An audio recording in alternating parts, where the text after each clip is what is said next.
right, today is July 29th. It is a Tuesday, and we have a beautiful, slightly cloudy day with big fluffy clouds and wispy ones overhead. The sun is still shining, even though it's cloudy. The grass is green.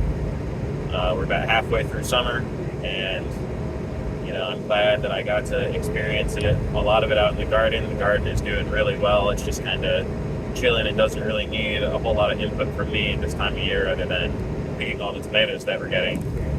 But yesterday I was talking about progress, and today I have a slightly more refined idea about what I want to talk about, because I reflected on it after I was talking yesterday, and I want to tie it into the concept of success, progress and success. And how do we define these things? How do we measure these things? I used the example yesterday about a weightlifter, and somebody who lifts weights gains muscles as evidence for their effort and for their progress. They were successful, say that they had a personal record of bench pressing, 300 pounds, and that they are able to do 301 pounds. That's evidence of progress and success. They are successful in lifting that weight. 300 pounds is 300 pounds for anyone. It's a lot more difficult with abstract things like wealth. Like who is more successful and who is wealthy. It's like, well, that depends on what you value, doesn't it? You can not have a single dollar in your bank account and still have like a really good relationship with your parents, and that a lot of people would consider that worth more than the money. You could not be very intelligent but have lots of friends, and you can view that as success and progress. And every time you meet someone new that you really enjoy their company, even though maybe you don't have a very good career or a lot of money, you would view that as like progress and success in your life. And it's all depending on what you value specifically. Like, sure, you can just go, well, I don't value money or hygiene or relationships or anything. I don't value good food or like anything good in the world. And so I can just be a bum on the side of the road and delude myself into thinking that I'm making progress and that I'm really successful, and I'm just like shedding all of my worldly desires and stuff. But it's like, okay, what if everyone did that? Life would be miserable. Eventually people would start eating each other, probably, just like stealing and eating each other. So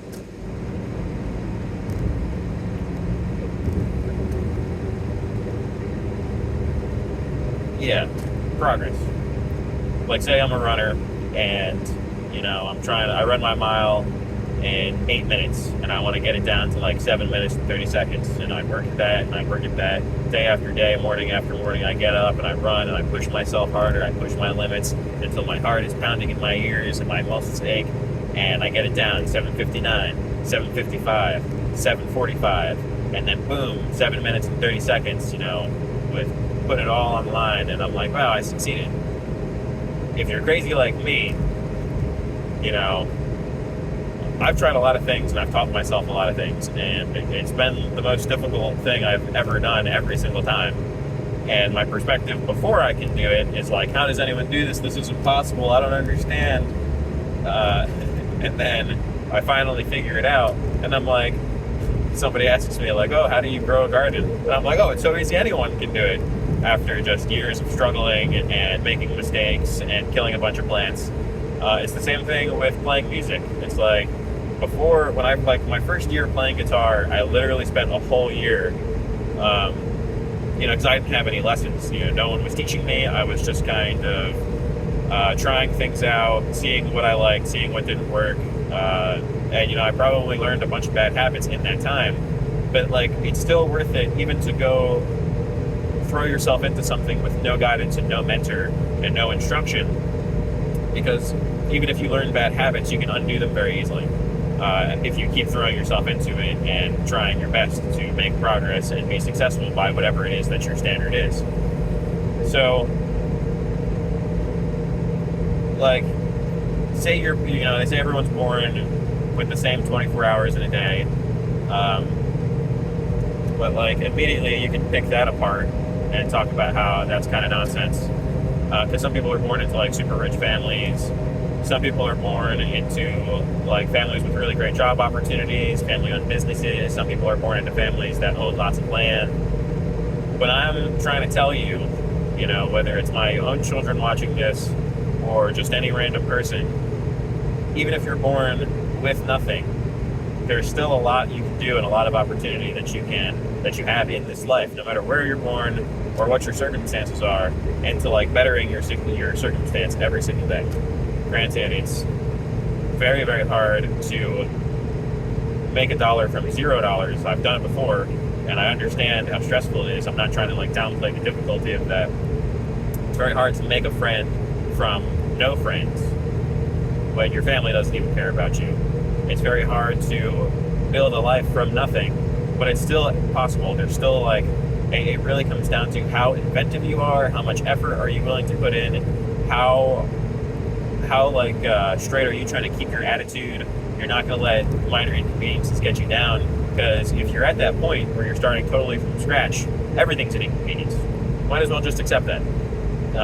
There's no sense in complaining or crying about anything ever. And it's easy to see when you look at somebody more privileged than yourself and say like, oh, well, you have this and you have this, and if I had what you have, I would just do this and this. But it's not as easy to look at someone with less than you. And if you really try, almost anybody can find somebody that has less opportunities and less ability to make decisions than you, and they're happier and more effective than you. I definitely have seen this many times in my life. And it does not make me jealous. It gives me a lot of hope. I love seeing people like me who have overcome adversity succeed. I love seeing that somebody could do something better than me with less than I have, because it gives me hope that if someday in the future I have less than I do now, I will still be able to have a happy life, have a comfortable life. Like me personally, when it comes to what I value, you know, I think the first thing that should be the most valuable to everyone is their relationship with God directly. And then after that is like your relationship with your family, your health, your peace, and your ability to have time to yourself, or time not even just alone, but to do what you want to do. If it is to spend time with your people that you have close relationships to, your family and your friends. And then I could really list a lot of things before I got to money, or like luxury things that are just nice for the sake of being nice. Like, I don't really enjoy any of that stuff. As much as I enjoy like listening to a good song or having a good quality meal, like that definitely costs money. But when you have a garden, it really doesn't. And if you have land and you make the initial investment into like livestock and animals and stuff, then you really have the highest quality food that you could ever imagine with not too much effort. It just takes a little bit of training. It's like all the effort in everything is in the initial learning curve. Like I said, it goes from, how does anyone do this? This is so difficult. I don't even understand how anyone succeeds at all in this, let alone is like highly accomplished, where you set like a master apart from an apprentice or a beginner. But it's a really cool Corvette driving past me right now. Anyway, so it's good to an extent to kind of say like, well, I don't value any of those things. You know, people will meet you in life and they'll be like, you don't even have a nice car. And you're like, I don't care about a nice car. Like, I drive a minivan and I love my car. I would actually recommend people get the exact same car that I have. And it's been great for, you know, my first 2 children. Eventually I'm going to need something bigger. But like, if somebody was like, oh, I'm not going to listen to a word you say when you don't even drive, you know, a $50,000 car.